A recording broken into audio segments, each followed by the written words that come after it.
11ls série 26. Question 1.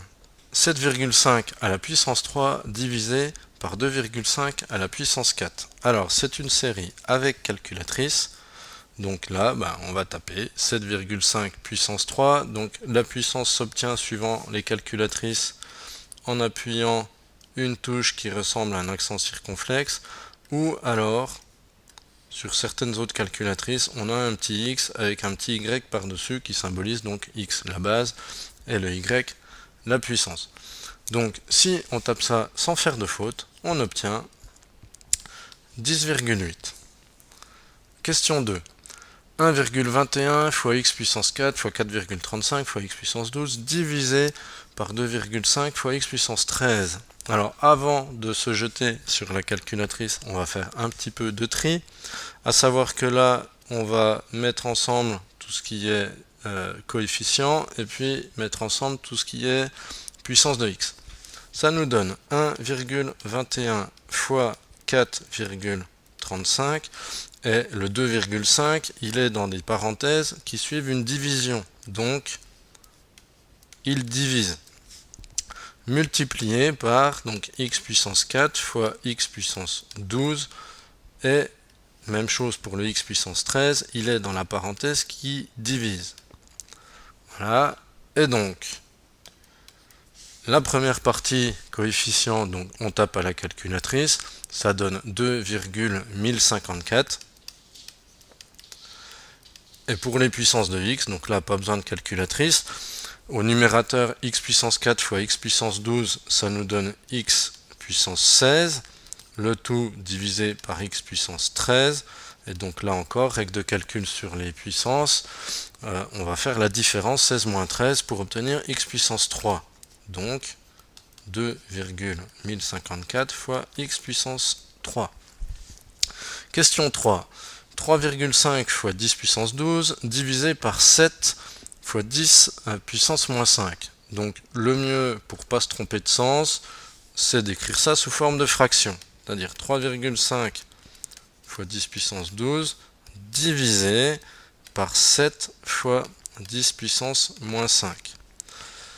Dans ce cas de figure-là, on va pouvoir séparer. On a 3,5 sur 7, ça fait 0,5, fois 10 puissance 12 divisé par 10 puissance moins 5. Donc là encore, on fait la différence entre les exposants, mais le deuxième exposant étant négatif. On va se retrouver finalement à faire une addition et obtenir 10 puissance 17. Alors, comme on connaît maintenant les écritures scientifiques, on voit que celle-ci y ressemble sans en être une, puisque le chiffre avant la virgule est un 0, donc on va faire un petit décalage. Le 0,5, on va le transformer en 5, mais en échange, on va devoir perdre 1 degré, donc on va passer à 10 puissance 16. Question 4. 27 plus x puissance 3 multiplié par 27 moins x puissance 3. Donc là, on devrait reconnaître une identité remarquable du type a plus b multiplié par a moins b. Et ça équivaut à a carré moins b carré. Si on applique cette identité remarquable à ce qu'on a ici, le a étant remplacé par 27, le b étant remplacé par x puissance 3, ça nous donne 27 au carré moins x puissance 3 au carré. Alors 27 au carré, on a droit à la calculatrice, donc on ne se gêne pas, ça fait 729, et puis x puissance 3 au carré, on fait le produit des exposants, ça devient x puissance 6. Question 5. 4 milliards fois 120 millions. Alors c'est là qu'on voit toute l'utilité de l'écriture scientifique.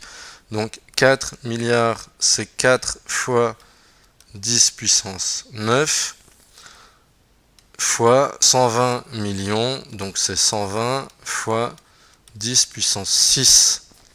Donc on va faire 4 fois 120, c'est-à-dire 480. 10 puissance 9 fois 10 puissance 6, ça va nous faire 10 puissance 15, puisqu'on va faire la somme des exposants. Et là encore, on va revenir à une écriture scientifique. On décale la virgule entre le 4 et le 8, on obtient 4,8 fois 10 puissance. Alors comme on a décalé la virgule de 2 crans à gauche, on doit rajouter 2 degrés, donc 10 puissance 17. Et enfin, question 6, racine de 506,25 plus 72. Donc racine de 506,25, on va le taper à la calculatrice.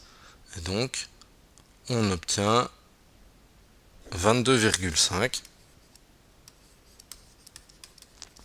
plus 72, donc un total de 94,5.